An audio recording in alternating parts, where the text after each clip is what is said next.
Dear student, welcome to my channel Yashraj English Classes. Today I am going to start a new poem. The name of the poem is Macavity the Mystery Cat. एक रहस्यमयी बिल्ली की कहानी है जिसका नाम है Macavity. हम लोग तो जानते हैं बिल्ली को किस नाम से, तो मौसी के नाम से जानते हैं, लेकिन यहाँ बिल्ली का नाम है मैकेविटी। और इसके पोएट का नाम आपको याद करना बहुत ही ज़रूरी है, तो इसीलिए दिमाग में ये बैठा लीजिएगा कि कैट के बारे में कौन लिखेंगे, टॉमस स्टर्न। यानी कैट के लास्ट में टी होता है और जो पोएट लिखेंगे उनके शुरुआत में टी ही होगा। और 10 पोएट का नाम याद करिएगा, किसी का स्टार्टिंग में टी से स्टार्ट नहीं है, तो इसीलिए कैट जहाँ भी देखिएगा कैट वाला जो पोएम होगा वो कौन करेगा, टी.एस. इलियट लिखेंगे। तो ये दिमाग में बैठा लीजिएगा। Now I'll talk about the lifespan of Thomas Stearns Eliot, and I'll tell you the important question which you have to underline. जो इम्पोर्टेंट क्वेश्चन होगी, जो ऑब्जेक्टिव टाइप के क्वेश्चन जो बन सकते हैं, जो आपके बोर्ड एग्ज़ाम में पूछे जाएंगे, वो आपको अंडरलाइन अभी कर लेना है और फिर बाद में एक कॉपी में इसको अच्छे से लिख लीजिएगा, जिस कॉपी में आप फेयर बना रहे हैं, और याद कर लीजिएगा उसे। So he was born in 1888 and died in 1965. Was born in St. Louis, Missouri. तो ये दोनों ईयर जो है उसको अंडरलाइन कर लीजिएगा। नेक्स्ट वो कहाँ पैदा लिए, तो यूएसए के मिसौरी जगह है, वहाँ पे एक सेंट लुइस जगह, वहाँ पे पैदा लिए। तो ये तीनों जगह को अंडरलाइन कर लीजिएगा। एक तो ये यूएसए में पैदा लिए, यूएसए में कहाँ, मिसौरी, मिसौरी में कहाँ, तो Saint Louis. But eventually means होता है एट लास्ट, और लास्ट में इनको सेटल होना पड़ा कहाँ, इंग्लैंड में।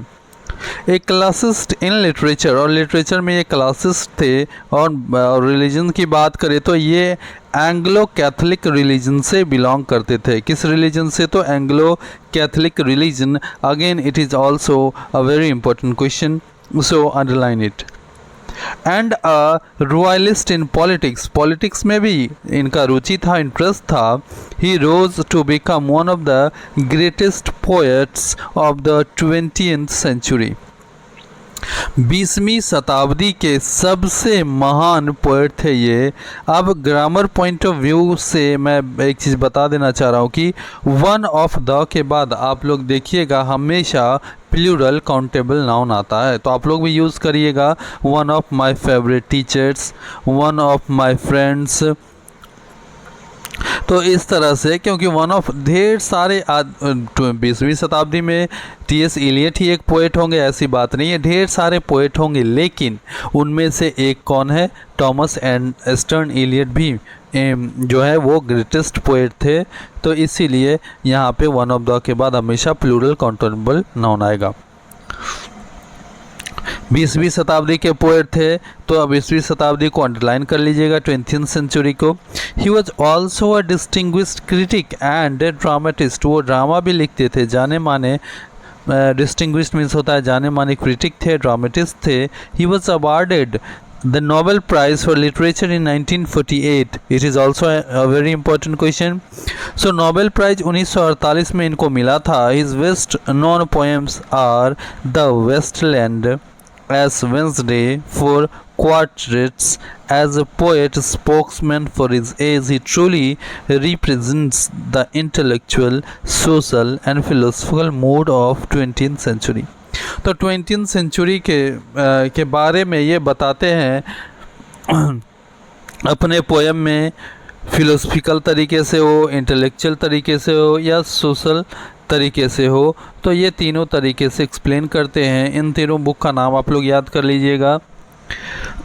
कौन कौन सा, द वेस्टलैंड, एस वेंसडे और four quartets.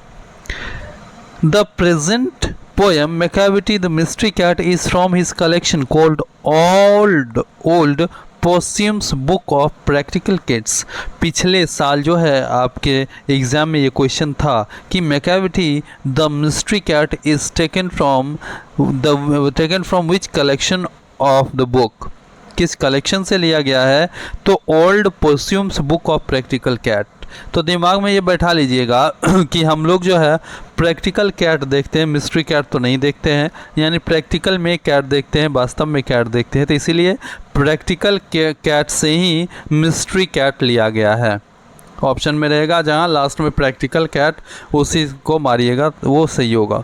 Which was made into a very successful music on stage by the great composer Sir Andre Lloyd Webber। Lloyd company की एसी वगैरह आती है, तो Lloyd जो है, Lloyd की चर्चा किस में है, तो टी एस इलियट वाले पोएम में है, मिस्ट्री कैट वाले में। तो Lloyd जो है ये ग्रेट कंपोज़र, इसको स्टेज पे भी म्यूज़िक के रूप में उतारे थे, म्यूज़िक के रूप में यूज़ किए थे। तो कौन यूज़ किए? Lloyd का एसी आता है, याद रखिएगा। Lloyd की चर्चा किस में है, तो मैकैविटी द मिस्ट्री कैट में। It is a light poem in the mock heroic when. ये एकदम सिंपल पोएम है, साधारण पोएम है। मॉक हीरोइक मीन्स होता है एक ट्रिवियल थिंग को, तुच्छ चीज़ को ग्रैंड स्टाइल में रिप्रेजेंट करना। तो ये बिल्ली की कहानी कोई एक तो आम कहानी है, लेकिन इसको इस तरह से ग्रैंड स्टाइल में प्रेजेंट किया गया है, मिस्ट्री कैट बोला गया है। लग रहा है कि कौन सी बड़ी घटना को अंजाम दे दिया है, कौन सा पाकिस्तान पे हमला कर दिया है, मिस्ट्री कैट इसको बोला गया है। तो इसीलिए मॉक हीरोइक वेन में स्टाइल में लिखा गया है, मॉक हीरोइक वेन में, और कॉमिक इफेक्ट भी इसमें देखने को मिलेगा। It doesn't need any solemn means होता है गंभीर, और डिटेल्ड एनालिसिस। इतना सिंपल लैंग्वेज में लिखा गया है कि आपको कोई ज़रूरत नहीं है इसकी डिटेल एनालिसिस करने की और कोई गंभीर एनालिसिस करने की। Its charms come from neat rhythm and galloping rhythms, neat rhymes and galloping rhythms, as well as comic effect of a monster criminal who is fact a cat। और ये जो मॉन्स्टर क्रिमिनल है, यानी criminal का जो सरदार है वो कौन है? कोई आदमी नहीं है, एक बिल्ली है। वास्तव में वो एक बिल्ली है, और इसकी जो राइम और रिदम की बात करें बहुत नीट और क्लीन है, एकदम लिसिट लैंग्वेज यूज़ किया गया है, बहुत ही सिंपल लैंग्वेज यूज़ किया गया है। हम लोग पढ़ेंगे आसानी से समझ लेंगे इसको। तो जो इम्पोर्टेंट क्वेश्चन था, जो ऑब्जेक्टिव टाइप क्वेश्चन में पूछे जा सकते हैं, उसको मैंने अंडरलाइन करवा दिया है।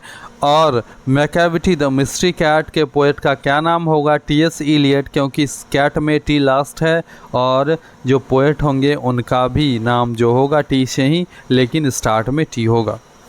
Now I will talk about the poem Macavity the mystery cat. एक बिल्ली की नाम है मैकैविटी, ये याद रखिएगा। और कैसी बिल्ली है? तो मिस्ट्री है, रहस्यमयी है। Macavity is a mystery cat, he is called the hidden paw. एक चीज़ गौर करिएगा, हिडन पॉ में एच क्या है? कैपिटल है, पी क्या है? कैपिटल है।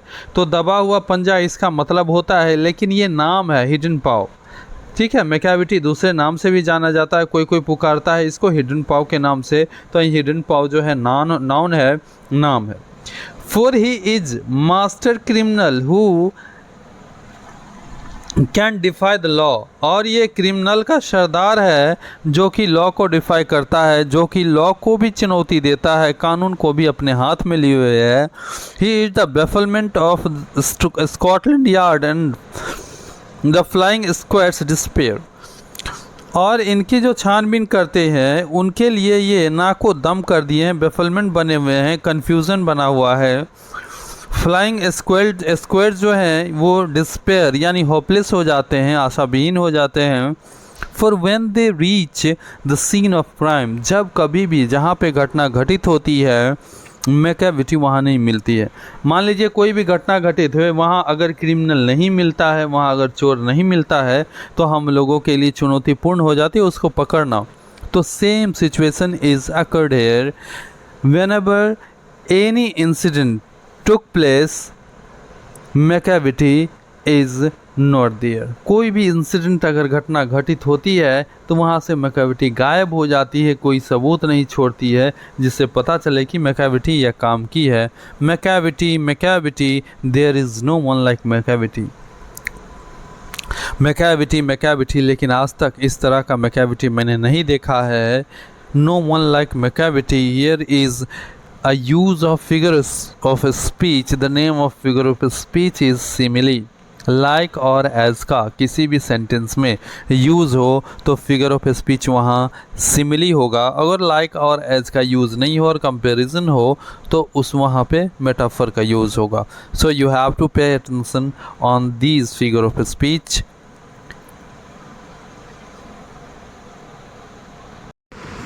He is broken every human law, he breaks the law of gravity. His power of levitation would make a fakir stare, and when you reach the scene of crime, Macavity is not there. You may seek in the basement, you may look up in the air, but I tell you once and once again, Macavity is not there. तो 5 to 10 line का meaning ये हुआ कि ये जो है human law जो बना हुआ है मानव का कानून उसे भी तोड़ता है। He breaks the law of gravities, और जो ग्रेविटी का लॉ है उसको भी ब्रेक करता है, उसको भी तोड़ता है। ग्रेविटी का लॉ क्या है कि हर एक आदमी जो है यह एक, अगर हम एप्पल पे के ऊपर की ओर तो यह नीचे की ओर गिरना ही गिरना है, तो ये लॉ ऑफ ग्रेविटेशन होता है। लेकिन his power of levitation means होता है हवा में तैरना, तो उसकी हवा में तैरने की जो पावर है ये फ़कीर को भी मजबूर कर देता है टकटकी लगा के देखने पे, कि ऐसा पावर इसके पास कहाँ से आ गया कि हवा में ये तैर रहा है, इसके पास कोई जादू है क्या। तो फ़कीर भी स्टेयर करता है, टकटकी लगा के देखता है। And when you reach the scene of crime, और तुम जब पहुंचते हो द सीन ऑफ क्राइम, जिस जगह पे घटना घटित हुई है, मैकेविटी वहाँ नहीं मिलेगी। You may seek in the basement, तुम उसे ढूंढ लो, जहाँ ढूंढना है बेसमेंट में ढूंढना है, आपको हवा में ढूंढना है। But I will tell you, मैं तुम्हें बार बार यही बोल देना चाह रहा हूँ कि Macavity is not there, Macavity यहाँ होगी नहीं। तो इसमें बताया जा रहा है कि ह्यूमन का जो लॉ है, ह्यूमन तो धरती पे चलता है, लेकिन जो मैकेविटी है ना को दम कर रखी है, ह्यूमन के लॉ को भी तोड़ चुकी है, यहाँ तक कि लॉ ऑफ ग्रेविटेशन को भी चुनौती देती है। लॉ ऑफ ग्रेविटेशन ये है कि हर एक आदमी, हर एक चीज़ जो है ऊपर की ओर फेंकते हैं, नीचे की ओर आना ज़रूरी है, आता ही आता है, बीच में कहीं नहीं रुकता है। और ये क्या है, जो बिल्ली है हवा में तैरती है, जिसके कारण फ़कीर जो भी है इसे टकटकी लगा के देखते हैं आश्चर्यचकित होके। एंड व्हेन यू रीच, और जब जहाँ पे क्राइम होती है वहाँ कोई आदमी इंस्पेक्शन के लिए पहुँचता है तो मैकेविटी वहाँ नहीं मिलती है। एंड में सीख, तुम ढूंढ सकते हो जहाँ ढूंढना है, बेसमेंट में ढूंढना है ढूंढ लो, हवा में ढूंढना है ढूंढ लो, लेकिन बार बार मैं फिर दोबारा कहना चाहता हूँ कि Macavity is not there, Macavity वहाँ नहीं है। अब इसमें मैकेविटी का जो फिजिकल बनावट है, जो शरीर का बनावट है, फिजिकल अपीयरेंस, उसके बारे में बताया जा रहा है। Macavity is a ginger cat, ginger means होता है टॉल एंड थिक। मैकेविटी जो है एक पतली और मोटी सी बिल्ली है। ही इज़ टॉल एंड थीन, पतली और लंबी सी बिल्ली है, tall and thin. Ginger means tall and थीन होता है। You would know him if you saw him, और जब तुम देखोगे इसे तभी पता चल जाएगा, तुम इसे जान जाओगे। For his eye are sunken in, eye जो है अंदर की ओर धसी हुई है। His brow is deeply lined, और इसकी जो भौएँ हैं वो डीपली लाइंड, एकदम बड़े बड़े से हैं, लाइन की तरह, रेखा की तरह। विथ थॉट्स, इस तरह से है जिस तरह से लग रहा है कि इसमें थॉट्स भरे हुए हैं। His head is highly doomed, और इसके जो सर हैं ये गुंबद आकार के हैं, गोल हैं। His coat is dusty from neglect, और इसके जो कोट है वो डस्टी है, धूल धूसरित है गले के नीचे से। हिज विस्कर्स आर अनकॉम्ड, और इसकी जो नाक के पास जो निकली हुई थी बड़े बड़े बाल, ये ऐसा लग रहा है कि इसमें कॉम्ब नहीं किया हुआ है। He sways his head from side to side with movement like a snake, जिस तरह से स्नेक जो है रेंगते हुए चलती है, अगल बगल अपना सर हिलाते हुए, एकदम सीधा वो नहीं चल पाती है, जब तक एक बार बाएं एक बार दाएं, इस तरह से वो रेंगते हुए चलती है, उसी तरह से ये भी अपना सर हिलाते हुए, अगल बगल हिलाते हुए चलती है। When you think he is half asleep, he is always wide awake, और जब आपको लगेगा कि ये एकदम निद्रा में है, थोड़ी सी सोई है, लेकिन ये पूरे एकदम जगी हुई रहती है, पूरी जगी हुई रहती है, और ये अपना सर हिलाते रहती है साइड टू साइड, एकदम मगन में झूमते हुए चलती है, ऐसा दिखता है कि ऐसा ये कोई क्राइम ही नहीं की है। यहाँ फिर हमको आप लोग देख सकते हैं कि विथ मूवमेंट लाइक स्नेक, यहाँ पे सिमिली का यूज़ किया गया है। इस पोएम का हर एक लाइन जो है बहुत इम्पोर्टेंट है। क्यों इम्पोर्टेंट है कि ऑब्जेक्टिव टाइप में क्वेश्चन में भी आजकल ये पूछ दे रहा है, पिछले साल भी पूछा गया था। कोई भी आपका एक लाइन दे देगा, पूछेगा ये किस पोएम से लिया गया है, तो इसीलिए हर एक लाइन आप ध्यान से देखिए। Macavity, there is no one like Macavity, for he is fiend in feline shape. A monster of depravity means होता है दुराचार का ये क्रिमिनल है, सरदार है। फिएंड मीन्स होता है जो ये राक्षस के तरह, यानी राक्षस के शेप में। फिलाइन मीन्स बिल्ली के समान। तो ये लग रहा है बिल्ली के रूप में ही कोई राक्षस आ गया है, और ये दुराचार करने वाला का, गलत काम करने वाला का मॉन्स्टर है, क्रिमिनल है। You may meet him in by street, और तुम गलियारों में इससे मिल सकते हो। यू में सी हिम इन स्क्वायर, तुम चौराहा पे इसे देख सकते हो। But when a crime is discovered, जब कोई काम नहीं रहेगा तब तो ये मिल जाएगी हर एक जगह जहाँ ढूंढो। लेकिन जब क्राइम डिस्कवर्ड कर दिया गया, जब पता चल गया कि क्राइम इन्होंने ही किया है, कोई क्राइम हुआ है, तो मैकाविटी वहाँ से फिर गायब हो जाती है। The Macavity is not there. He is outwardly respectable, वो बाहर से जो है एकदम रिस्पेक्टेबल है, क्योंकि कभी भी वो बदनाम नहीं हुई है। कभी भी जो प्लेस है जहाँ घटना घटित हुई है वहाँ इसको कोई रंगे हाथ नहीं देखा है। जिससे ही चीट्स कार्ड, और वो कार्ड जो प्ले होता है उसमें चीट करती है, लेकिन प्रैक्टिकली नहीं करती है। And his footprints are not found in any file of Scotland Yard's. Scotland Yard में ढेर सारे क्राइम जो है वो लिखाए गए हैं, लेकिन वहाँ पे भी इनका सबूत के तौर पे कोई फुटप्रिंट नहीं है। And when the ladders looted, और लैडर मीन्स होता है a cup board use for storing food, जहाँ पे फूड रखा जाता है। तो कभी ये जो लैडर है लूट लिया गया हो, और जेवल केस, और जिसमें ज्वेलरी वगैरह रहता है, वो तितर बितर कर गया हो, ऐसा लग रहा हो कि कोई थोरोली सर्च किया है। और when the milk is missing, और जब लगे कि दूध गायब है, तब तो घर में भी दूध गायब रहा था, इसे भी समझ जाए बिल्ली का ही कारनामा है। और another package been stifle, packet means होता है छोटा बच्चा कुत्ता का।